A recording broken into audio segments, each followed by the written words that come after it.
Today we are going to install brass chain on Triumph Scrambler 400X. Likely there's no brass chain from Rollon introduced till now, but we have researched something and got to know that the Duke 390 Gen 3 would be a great option for it. So this is the brass chain of Gen 3 and we are going to install it.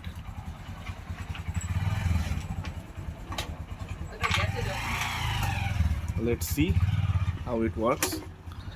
Actually the thing is, in Triumph the front sprocket is of 14 teeth and the rear is of 43 teeth. So the Gen 3 is also has got the same one, the 14 and 43. But the problem is the number of chain links it has is 106, but of Gen 3 it has 112. So we have to cut the chain and attach it accordingly. So let's see how it fits and then we can get the result.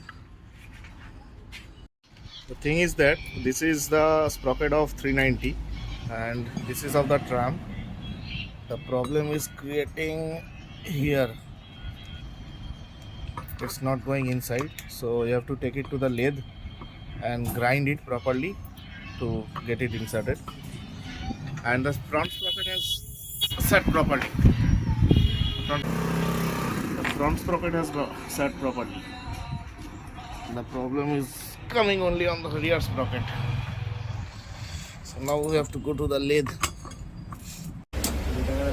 So we have came to the lathe now and the measurements are being taken and it's been grinded for 2 mm inside, and now the sprocket has been placed properly, you can see, and then the chain is being placed properly and the repeater has been done properly, and it is placed beautifully and nicely.